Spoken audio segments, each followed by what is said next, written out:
Okay, so this is day 5 of the review, and I'm going to go over a couple of multiple choice questions here, and in the end I will go over really one of the big free response questions you're going to see. Kind of covers everything we talked about in the first 3 chapters. So I'll put that in a separate video because it's going to take a while to get through. So first off here, they're telling us, they gave us a graph here and they want us to find the equation. And so one of the things I would do here is see where does it cross the x-axis. So I see it crosses at -2, at +1, and at +3. So if I were going to write an equation, I have to change this. So if it goes to x minus 2, right? Oops, I'm sorry. I would add the 2, so x plus 2 will be my factor. So you're changing pretty much the sign. And you would do the same here. So this becomes -1 and -3. So automatically that does take away a few of these answers, I believe. Yeah, so it'll take off answer A. And it'll also take off answer B. So you're left with either C or D. Okay, and so I think the easiest way to go about this is, I mean, you already brought it down to these two answers, so look at right here. I do have a y-intercept.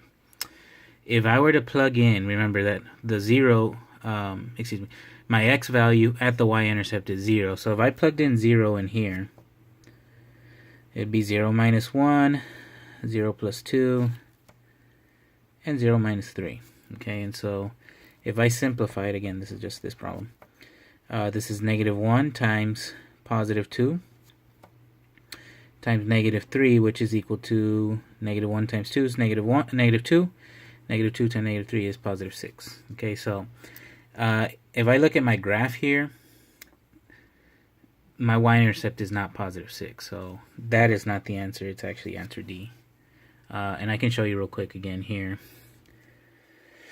If I were to plug in a 0 for all these values, which it's the same values as this one right here, I end up with 1/3 multiplied by -1, +2, and -3, which is 1/3 times +6, which is equal to 2, which I can see that is where it crosses. So again, I mean, don't waste time doing that if you don't have to, but just so y'all see that that is the answer I wanted to show you. Okay.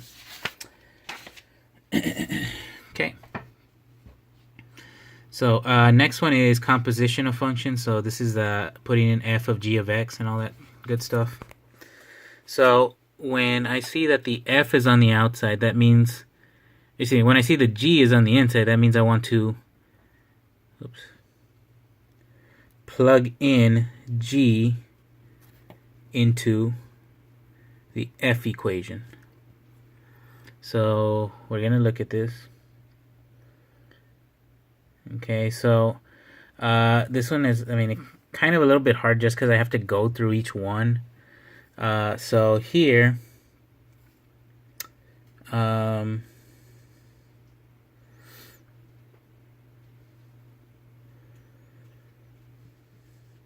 going to start here with answer A. So if I plug in this equation here into the A equation, this is going to be 2 over x plus 9, which, I mean, guys, I mean, you can already see it's not going to equal this, so we can eliminate A. If I plug in this g equation now for x of this f, so we'll go ahead and do that. So again, I'm plugging in this g equation for x, so this is 2 over x squared and then plus 9, and I can see that is what I'm looking for, so this is answer B. Okay, and I would stop there. Don't bother with the other ones if this is a multiple choice question. And the last thing I'm going to go for this video here, at least, is this one right here, Polynomial Division. And specifically here, I want to use synthetic division. And I can use that because if you look at this problem here, the coefficient in front is a 1. Okay, and, oh, I can't use it.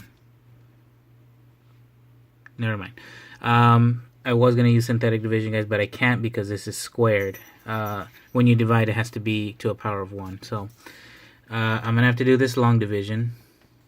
So remember that you do need one space for each part. So I've already written it wrong here because I went from a squared term to a constant. So remember, you should have the x, and since it's not present in here, you just say it's 0x.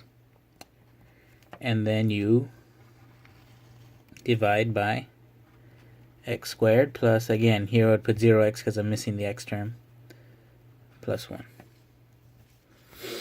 Okay, and so now I divide. So I'm going to look at the coefficient here and the coefficient here. So 1 divided by 1 is equal to 1x. Oops. And remember, I have 3 x's here, and I take away 2, so I'm left with 1. So now I multiply. What is x times x squared? Well, it's x cubed. What is x times 0? Well, 0x. So I'm not adding anything here. And x times 1 is just 1x. And I'm going to change all the signs here. So this one's negative. I mean, it's 0, so you can put whatever you want. And then, since this is positive, it turns negative. I see that these cancel, and I'm left with 2x squared minus x plus 1. And now the process starts again. So here coefficient is 2, over here it's 1, so I'm going to need a 2, oops, that looks like a 3. Coefficient of 2. Here I have 1x, or excuse me, 2 x's, and here I also have 2 x's.